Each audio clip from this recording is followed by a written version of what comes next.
शिव के दोनों पुत्रों की कथा।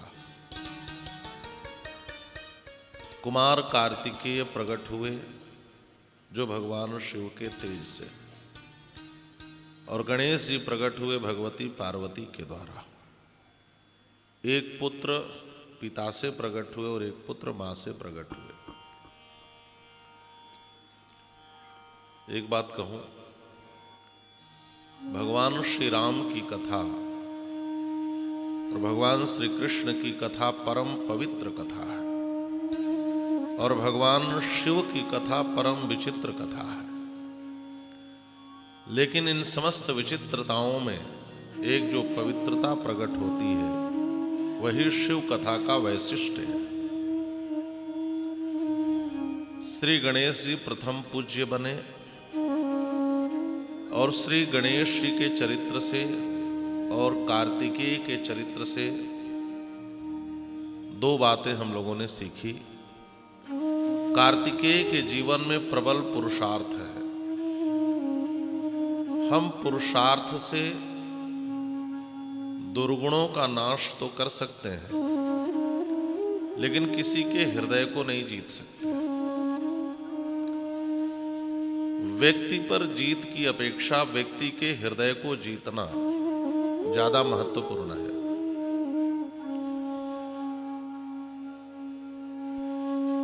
भगवान श्री राम को समुद्र के पार जाना था।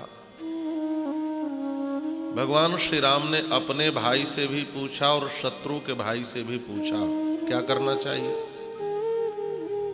अपने भाई भैया श्री लक्ष्मण ने कहा, प्रभु आप में सामर्थ्य है, समुद्र का शोषण कर ले, सुखा दे समुद्र को।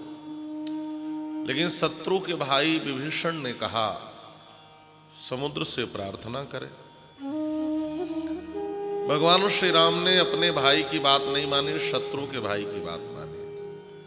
3 दिवस तक पंथ मांगते रघुपति सिंधु किनारे, 3 दिन तक प्रार्थना करी, लेकिन समुद्र की ओर से कोई भी आश्वासन नहीं मिला कि वो मार्ग देगा। 3 दिन के बाद श्री राम ने कहा, भाई अब मैं तुम्हारी बात मानना चाहता हूं। चाप माने सौमित्रे, लाओ मेरे धनुष को और मैं समुद्र को शोषित करूंगा। लखन भैया ने कहा, भैया युद्ध की घोषणा हो जाने के बाद जब शत्रु सावधान हो जाए तो 3 दिन खोना, ये तो बहुत बड़ी हानि होगी। हानि हो गई। आपने इस 3 दिन को क्यों खो दिया? राम जी ने कहा, भाई देखो, रावण पर विजय प्राप्त करना उतना महत्वपूर्ण नहीं है, वो तो मैं कर ही लूंगा। लेकिन इन 3 दिनों में मैंने विभीषण के हृदय पर जीत दर्ज की है, और यह जीत ज्यादा महत्वपूर्ण है। श्री गणेश ने अपने माता पिता के हृदय को जीत लिया। कुमार कार्तिकेय में प्रबल पुरुषार्थ है, लेकिन उन्होंने विवेक से कार्य नहीं लिया। कभी कभी ऐसा होता है कि हम अति पुरुषार्थ में ज्यादा उतावलापन दिखाते हैं, लेकिन कार्य की सफलता संदिग्ध होती है। हमें सच्चे अर्थों में यदि कार्य को पूर्ण करना है और हमें जीवन में सफल होना है तो हमें विवेक से कार्य लेना पड़ेगा, जिसमें कोई उतावलापन न हो। श्री सीता जी के स्वयंवर में जहां राजा अकुला करके दौड़ रहे थे, वहीं राम जी सहजता से धनुष की ओर चले। सफल कौन हुआ? परिकर बांधे उठे अकुलाई, चले इष्ट देवन सिर नाई। धनुष को उठाना तोड़ना तो दूर की बात, न शेकुर ग्रहणे तस्य धनुषस्तोलने पिवा। रहब चढ़ाऊब तोरब भाई, तिलभर भूमि न सके चढ़ाई। उतावलापन, अकुलाहट, जल्दबाजी हमें कार्य में सफल नहीं होने देती। और राम जी चले तब का सहज ही चले सकल जग स्वामी, मत मंजुबर कुंजर गामी। जीवन में आप जितना सहज होंगे और पुरुषार्थ की अपेक्षा बुद्धि से कार्य लेंगे, निश्चित ही आपको अपने जीवन में सफलता प्राप्त होगी। श्री गणेश जी के चरित्र से आप लोगों ने यह जाना और समझा। एक और कथा आई कि कुमार कार्तिकेय माता पिता से रुष्ट होकर के कैलाश पर नहीं गए। रास्ते में देवर्षि नारद ने समझा दिया कि तुम्हारे माता पिता ने तो गणेश का विवाह कर दिया। जो विश्वरूप की दो बेटियां हैं, सिद्धि और बुद्धि। कुछ लोग रिद्धि सिद्धि भी कहते हैं, लेकिन शिव पुराण में सिद्धि और बुद्धि। यदि हम बुद्धिमानी करेंगे तो हमारे जीवन में सिद्धि भी प्राप्त होगी और बुद्धि भी प्राप्त होगी। सिद्धि बुद्धि दो पत्नियां प्राप्त हुई गणेश जी को। हम विवेक से कार्य लें तो सिद्धि भी मिलेगी और बुद्धि भी मिलेगी। सिद्धि के जो पुत्र हुए उनका नाम है शुभ, और बुद्धि के जो पुत्र हुए उनका नाम है लाभ। गणेश जी के दो बेटे हुए, शुभ और लाभ। ये गणेश जी के बेटों का नाम है, शुभ लाभ। जीवन में जब सिद्धि मिलती है तो हमारे जीवन में शुभता आती है, और जब हमारी बुद्धि अच्छी होती है तो हमें लाभ प्राप्त होता है। इन कथानकों में जो नाम रखा गया है वो भी साभिप्राय है। दूसरी बात जो समझने वाली है, कुमार कार्तिकेय माता पिता से मिले नहीं और दूर चले गए।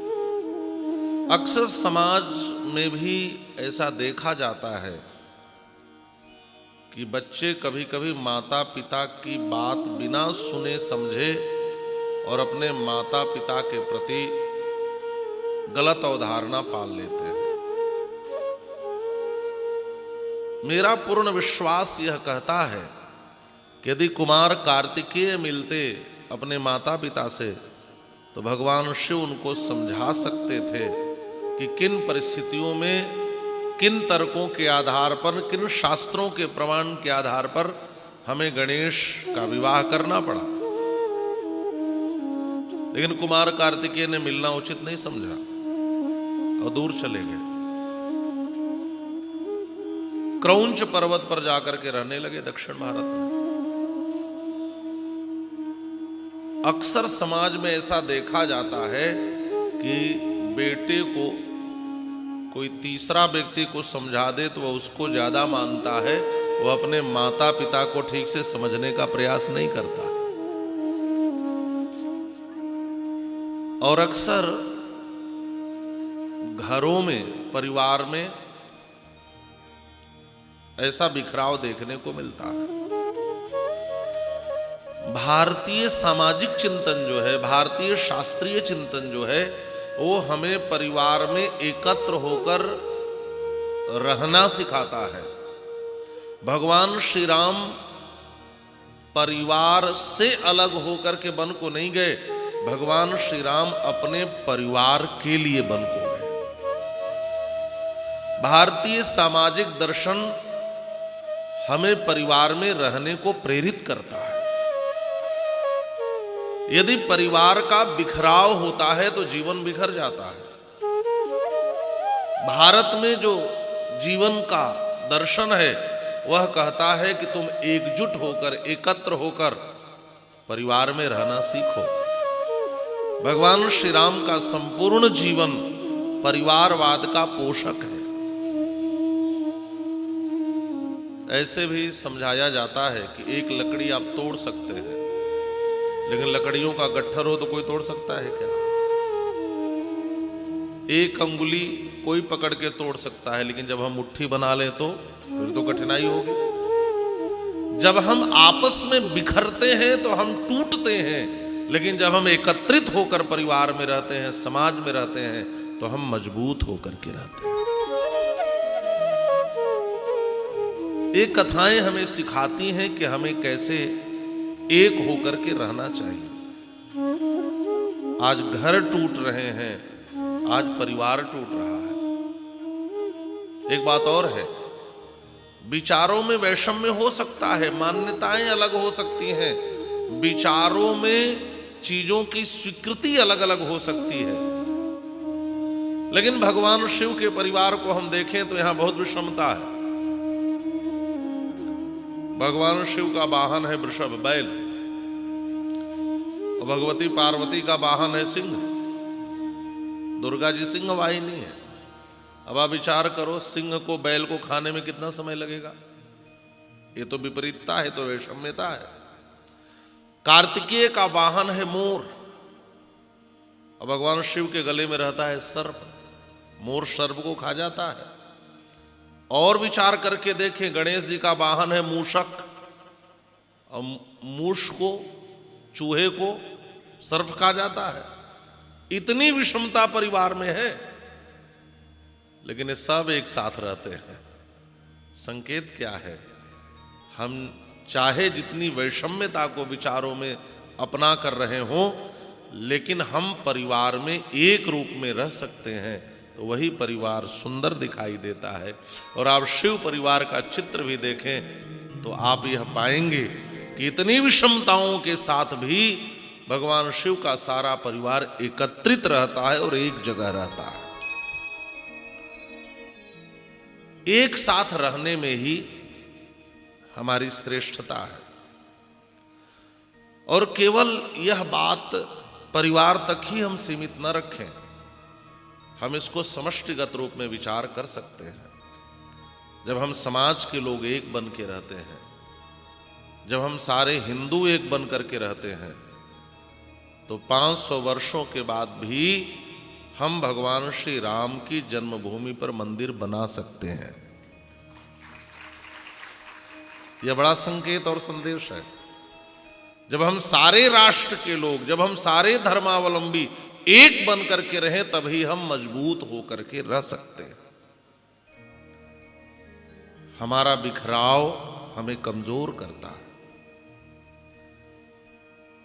कभी कभी देखने को मिलता है, हम देवताओं को लेकर के लड़ते हैं। यदि हम शिव को मानते हैं तो विष्णु को मानने में संकोच दिखाई देता है। यदि हम विष्णु को मानने वाले हैं तो शिव को स्वीकार करने में संकोच दिखाई देता है। हमारे यहाँ तो पंच देवों की पूजन पद्धति हमेशा से चली आ रही है। सूर्य की पूजा, शक्ति की पूजा, गणेश की पूजा, शिव की पूजा, विष्णु की पूजा। शिव की आराधना करने वाले शैव, विष्णु की आराधना करने वाले वैष्णव, गणपति की आराधना करने वाले गाणपत्य, सूर्य की आराधना करने वाले शौर्य, और शक्ति की आराधना करने वाले शाक्त। उपासना भिन्न हो सकती है, उपास्य के रूप में अंतर हो सकता है, लेकिन हैं सब एक ही, तत्व एक ही है।